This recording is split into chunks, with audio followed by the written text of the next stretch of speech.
ఢిల్లీ మద్యం పాలసీతో 2,000 కోట్ల నష్టం. కాగ్ సంచలన నివేదిక. ఢిల్లీ శాసనసభ ఎన్నికల్లో ఆమ్ ఆద్మీ పార్టీ ఓటమికి ప్రధాన కారణాల్లో మద్యం పాలసీపై ఆరోపణలు. అవినీతి రహిత పాలన అందచేస్తామనే లక్ష్యంతో పార్టీని ప్రారంభించి ఎన్నికల్లో 3 సార్లు విజయం సాధించిన అరవింద్ కేజ్రీవాల్ చివరకు అదే అవినీతి ఆరోపణలో కూరుకుపోయారు. ఢిల్లీ మద్యం విధానంలో నాటి ఆప్ ప్రభుత్వం అక్రమాలకు పాల్పడినట్లు ఆరోపణలు రావడంతో ఈడీ, సిబిఐ కేసులు నమోదయ్యాయి. చివరకు కేజ్రీ సహా ఆప్ అగ్రనేతలు జైలుకి వెళ్లాల్సి వచ్చింది. Prabhas movie copyright case. సుప్రీంకోర్టులో దిల్ రాజుకి బిగ్ రిలీఫ్. ప్రభాస్ హీరోగా, కాజల్ అగర్వాల్, తాప్సీ హీరోయిన్స్గా నటించిన మిస్టర్ పర్ఫెక్ట్ సినిమా కాపీరైట్ వివాదం కొనసాగుతూనే ఉంది. 2011లో సినిమా విడుదలైంది. సినిమాను తన నవల నా మనసు కోరింది నిన్నే ఆధారంగా తీశారంటూ రచయిత్రి ముమ్మడి శ్యామలారాణి 2017లో కాపీరైట్ కేసు పెట్టారు. అప్పటి నుంచి కేసు విచారణ జరుగుతూనే ఉంది. ట్రయల్ కోర్టులో జరుగుతున్న విచారణ ప్రక్రియపై సుప్రీంకోర్టు తాత్కాలిక స్టే విధిస్తూ దిల్ రాజుకు ఊరట కలిగించింది. ఈ సమస్యలను చర్చల ద్వారా పరిష్కరించుకోవడానికి ప్రయత్నించాలని సుప్రీంకోర్టు ధర్మాసనం సూచించింది. వ్యక్తి శరీరంలో 5 కిడ్నీలు. ఢిల్లీ డాక్టర్లు అద్భుత వీడియో. బార్లే వార్ 2010లో క్రానికల్ కిడ్నీ డిసీజ్తో బాధపడ్డారు. అప్పుడు ఆమె తల్లి అతనికి కిడ్నీ దానం చేశారు. ఆ కిడ్నీ ఓ ఏడాది పాటు పనిచేసింది. తర్వాత మళ్ళీ డయాలసిస్ అవసరం ఏర్పడింది. దీంతో 2012లో ఆయనకు రెండోసారి కిడ్నీ మార్పిడి ఆపరేషన్ చేయించుకున్నారు. రెండోసారి అతని బంధువుల్లో ఒకరు కిడ్నీ దానం చేశారు. 2022 వరకు అంటే ఓ 10 ఏళ్ల పాటు ఆ కిడ్నీ బాగా పనిచేసింది. అయితే బార్లేవార్ కోవిడ్ బారిన పడటంతో కరోనా వైరస్తో ఆయనకి కిడ్నీపై ప్రభావం చూపించింది. దీంతో మరోసారి ఆయన కిడ్నీ మార్పిడి ఆపరేషన్కు సిద్ధమయ్యారు. ఓ రైతు బ్రెయిన్ డెత్తో మరణించడంతో ఆయన కిడ్నీని బార్లేవార్కు సరిపోవడంతో ఫరీదాబాద్లో గల ఒక అమృత హాస్పిటల్ వైద్యులు మూడోసారి కిడ్నీ మార్పిడి ఆపరేషన్కు సిద్ధమయ్యారు. కానీ ఈసారి చాలా రిస్క్తో కూడుకున్న వ్యవహారం. బాడీ ఆ ఆర్గాన్ను తిరస్కరించడం లేదా బ్లీడింగ్ వంటి సమస్యలు తలెత్తవచ్చు. ఇప్పటికే ఆయన బాడీలో 4 కిడ్నీలు ఉండడంతో 5వ కిడ్నీని ఎక్కడ పెట్టాలనే సవాల్ కూడా వైద్యులకు ఎదురైంది.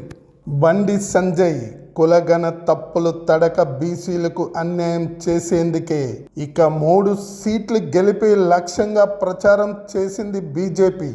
ఎమ్మెల్సీ ఎన్నికలు జరిగే 7 ఉమ్మడి జిల్లాల్లో బీజేపీ కేంద్ర మంత్రులు, ఎంపీలు, ఎమ్మెల్యేల సుడిగాలి పర్యటనలు చేపట్టారు. బీజేపీకి తోడు క్షేత్రస్థాయిలో సంఘ్ పరివార్ బలమైన ప్రచారం చేసింది. ఈ నేపథ్యంలో బీజేపీ నేతల్లో జోష్ కనిపిస్తుంది.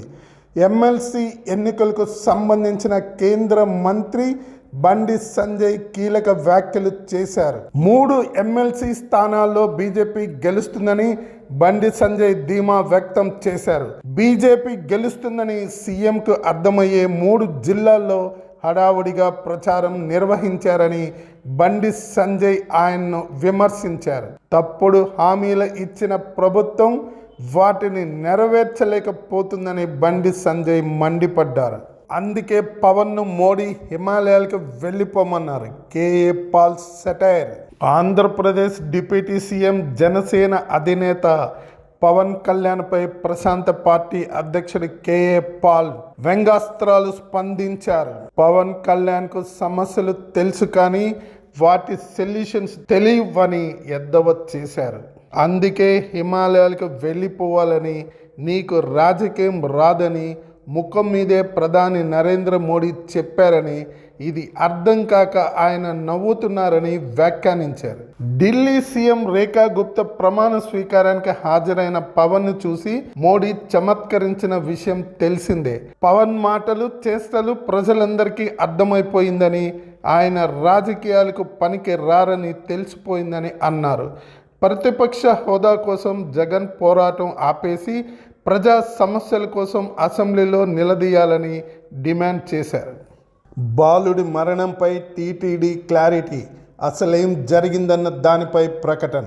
తిరుమలలో బాలుడి మరణ వార్తపై టీటీడీ అధికార ప్రకటన విడుదల చేసింది. తిరుమలలో తరిమిగొండ వెంగమాంబ అన్నదాన కేంద్రంలో తొక్కిసలాట జరిగి బాలుడు చనిపోయాడంటూ సోషల్ మీడియాలో వార్తలు వచ్చాయి. ఈ నేపథ్యంలో ఈ వార్తలపై టీటీడీ స్పందించింది. అవాస్తవ వార్తలను ఖండించింది.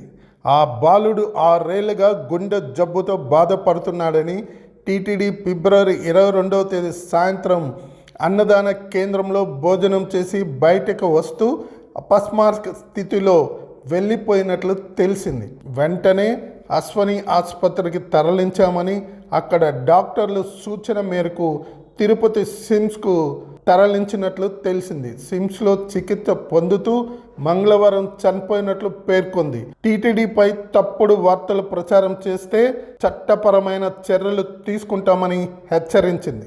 ఆ ప్రాంతం మ్యానుఫ్యాక్చరింగ్ హబ్గా మారబోతుంది. కొత్తగా 5 లక్షలకు పైగా ఉద్యోగాలు. CM Revanth Hyderabad outer ring road, కొత్తగా నిర్మించే రీజనల్ రింగ్ రోడ్ మధ్య ప్రాంతం మ్యానుఫ్యాక్చరింగ్ హబ్గా మారబోతుందని సీఎం రేవంత్ రెడ్డి చెప్పారు. ఈ ప్రాంతంలో నెలకొల్పే సంస్థల ద్వారా కొత్తగా 5 లక్షలకు పైగా ఉద్యోగాలు వస్తాయన్నారు. హైదరాబాద్ హెచ్ఐసిసిలో మొదలైన బయో ఆసియా 2025 సదస్సులో ప్రసంగించిన సీఎం తెలంగాణ దేశంలో మొట్టమొదటి లైఫ్ సైన్స్ పాలసీని తీసుకురానున్నట్లు చెప్పారు.